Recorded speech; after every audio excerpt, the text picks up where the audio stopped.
अस्सलाम वालेकुम, welcome to my channel. आज का हमारा टॉपिक है रिपोर्ट राइटिंग।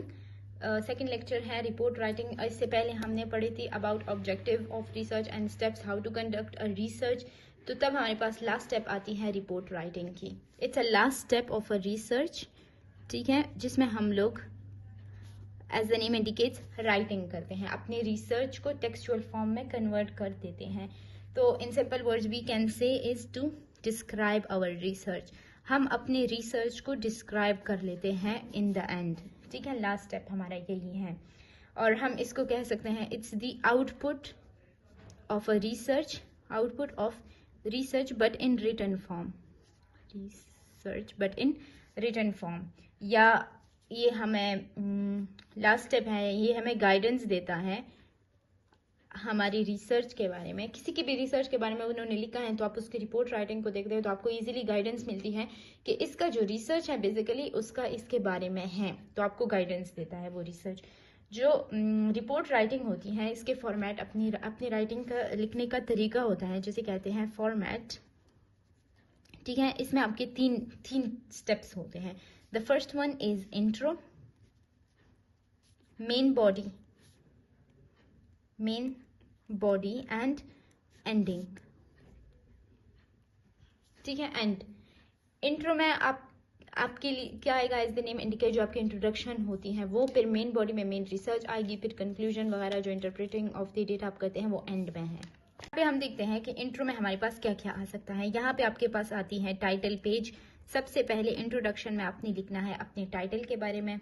यहाँ पे आपने एक्नॉलेजमेंट्स लिखने हैं, आपने जिन्होंने आपके साथ हेल्प किया, एक्नॉलेजमेंट्स, जैसे आपके सुपरवाइजर्स वगैरह होते हैं, जो भी हैं उनको आप एक्नॉलेज कर लेते हैं कि thank you for the help in conducting this research with me for this people वगैरह वगैरह। और उसमें आपने रैशनल देना होता है, जिसे प्रीफेस भी कहते हैं। उस रैशनल में आपने बताना है कि मेरा रिसर्च किस चीज के बारे में है, व्हाट इज इट अबाउट, ठीक है। समरी सी होगी छोटी सी, तो वो आपकी रैशनल कहलाएगी। देन आपने कंटेंट्स देने हैं कि इसमें मेरे रिसर्च के जो पेजेस हैं वो इतने हैं और हर पेज का आपने बताना है कि इस पेज पे ये लिखा है, इस पेज पे ये लिखा है, ठीक है। काइंड ऑफ आपने एंड में पेश करनी है इंट्रो पे समरी, ठीक है। आफ्टर दिस समरी आपके पास आती है मेन बॉडी। मेन बॉडी में आपने अपने रिसर्च का पूरा इंट्रोडक्शन देना है कि मेरा जो रिसर्च है उसकी जो मेन वर्ड्स होती हैं, मेन हेडिंग्स होती हैं, डेफिनेशंस होती हैं, उसकी एनाटमी, फिजियोलॉजी वगैरह सब कुछ आपने उसके इंट्रोडक्शन में डाल देनी है। ऑलराइट, आफ्टर इंट्रोडक्शन आपने अपना मेथड बताना है कि मेरा जो रिसर्च कंडक्ट करने का जो मेथड है वो ये है, या हम कह सकते हैं रिसर्च प्लान। उसमें आपने ये लिखना है कि इसमें आपने कौन से टूल्स यूज़ किए हैं, कौन से स्टडी डिज़ाइन यूज़ किए हैं। स्टडी डिज़ाइन बहुत ज़्यादा उसकी टाइप्स है, वो हम आगे पढ़ेंगे। कोहॉर्ट स्टडी है, क्रॉस सेक्शनल स्टडी है, केस सीरीज़ वगैरह। तो आपने वो बताना है कि मैंने किस स्टडी पे अपना रिसर्च किया है। फिर आपने उसमें अपनी एनालिसिस देनी है कि मैं इस तरीके से मैंने जो डेटा कलेक्ट किया टेबुलेशन फॉर्म में पेश करना है। जो भी आपका जिस तरह डेटा है ना, अकॉर्डिंगली आपने वो डेटा एनालाइज करना है अपने उसमें रिसर्च में। फिर कंक्लूजन पेश करनी है कि मेरा ये कंक्लूजन है। इधर आप लिमिटेशंस भी दे सकते हैं, ओके। लिमिटेशंस फ्यूचर गाइडेंस है, फ्यूचर रिसर्चर्स के लिए एक गाइडेंस है जहां पे उनको मिलता है गैप, ओके। जहां पे आपने खुद भी वहां से गैप लिया और उनको भी वहां पे गैप आपने पेश करना है, ठीक है, फ्यूचर रिसर्चर्स के लिए। एंड है, एंड में आपने एक्स्ट्रा मटेरियल्स देने हैं, कोई जो आपके मेन बॉडी में नहीं आते वो एक्स्ट्रा मटेरियल्स जो रहते हैं वो अपने एंड में पेश करनी है। आखिर में रखना है जो आपके रिसर्च को सपोर्ट करे, ओके।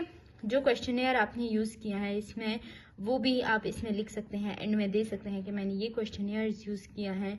एंड देन आपकी आती है रेफरेंसेस, ठीक है। तो ये आपके लिखने का तरीका है रिपोर्ट राइटिंग का, बहुत ही ईजी है।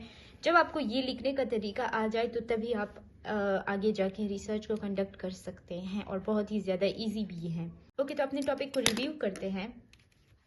यहाँ पे हमारे पास हमने कहा इंट्रो है, मेन बॉडी है एंड एंड होता है। इंट्रो में हमने पढ़ा कि सबसे पहले हम लोग टाइटल पेज देते हैं अपने रिसर्च का। टाइटल पेज आपके पास होना चाहिए कंसाइज, जो आपके टॉपिक को परफेक्टली डिस्क्राइब करें। और इसमें हम लोग जो टाइटल लिखते हैं वो 10 to 12 वर्ड्स पे लिखते हैं, ओके। आपका टाइटल 10 to 12 वर्ड्स का होना चाहिए। फिर हमने पढ़ा एक्नॉलेजमेंट्स होती हैं, जो आप थैंक्स देते हैं लोगों को, इसमें एक्नॉलेज करते हैं उनको।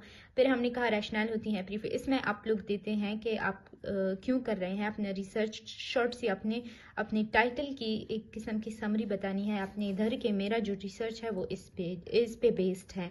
10 कॉन्टैक्ट हैं जिसमें आप पेजेस बताते हैं कितने पेजेस हैं और इसमें ये हर पेज का आप लिखते हैं कि इस पेज पे मैंने ये एक्सप्लेन किया है। समरी है, समरी आप अपने पूरे के पूरे रिसर्च के बारे में शॉर्ट सी समरी देते हैं।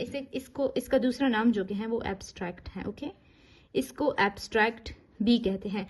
और जब आप एब्स्ट्रैक्ट लिखते हैं या समरी आप लिखते हैं तो ये आपका 150 to 250 वर्ड्स का होना चाहिए। ठीक है, इस एब्स्ट्रैक्ट या इस समरी में आप ये बताते हैं कि आपने जो क्वेश्चंस यूज़ करने हैं वो आपके क्या हैं, स्टडी डिज़ाइन आपकी क्या है, जो आप सैंपल ले रहे हैं वो क्या है, रैंडमाइज है, नॉन रैंडमाइज है वगैरह, ये आप आगे पढ़ेंगे, इसके टाइप्स में आते हैं। इसके आप देते हैं एनालिसिस कि आपने किस तरीके से डेटा को एनालाइज करना है। आपका हमेशा ये समरी जो कि है कंसाइज होनी चाहिए, क्योंकि आपके वैसे भी आगे मेन बॉडी में आपने बहुत ज़्यादा एक्सप्लेनेशन के साथ अपने रिसर्च के बारे में बताना है। तो समरी में आप ये बताएंगे 150 to 250 वर्ड्स में ऑलमोस्ट कि आपकी जो स्टडी डिज़ाइन क्या है, कौन सा सैंपल आपने यूज़ किया है, कैसे एनालाइज करना है, कौन से क्वेश्चंस आपने इसमें आगे जाके अपनी रिसर्च में यूज़ करने हैं, तो उसे कहते हैं एब्स्ट्रैक्ट या summary. Then we have main body. Main body में हमने इंट्रोडक्शन देना है। इंट्रोडक्शन में हमने क्या करना है कि आपने बताना है कि हमारे पास ये प्रॉब्लम है, उस प्रॉब्लम पे हमने ये वाली स्टडी यूज़ करनी है। ठीक है, ये वाली रिसर्च कंडक्ट करनी है। उसमें आप इधर आप बेसिकली यही एक्सप्लेन करते हैं कि ये मेरे इश्यूज़ हैं, ये मेरा रिसर्च है। ये रैशनल में भी आपने एक्सप्लेन करना है और इधर आपने वेरिएबल्स के बारे में बताना है। वेरिएबल्स कहते हैं रिसर्च में ये 2 या 2 से ज़्यादा हो सकते हैं। वेरिएबल्स के बारे में भी हम अलग से वीडियो बनाएंगे कि dependent and non dependent variable, 2 type of variables होते हैं।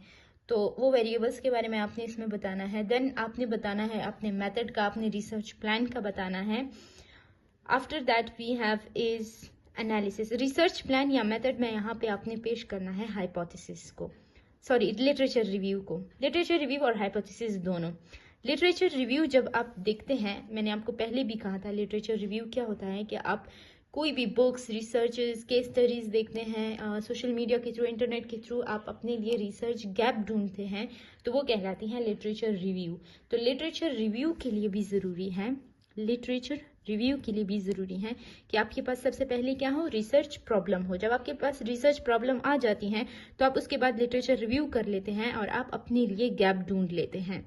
आफ्टर दैट जब आप अपने लिए गैप ढूंढ लेते हैं, आपको वो गैप मिल जाता है, उसकी के मुताबिक आप अपना रिसर्च टाइटल बना देते हैं। तो जो रिसर्च टाइटल आप बनाते हैं और ये तमाम प्रोसेस होता है, ये गैप क्या होता है, गैप की आप डेफिनेशन ये इस तरह लिख लें, वीकनेस इन प्रायर रिसर्च।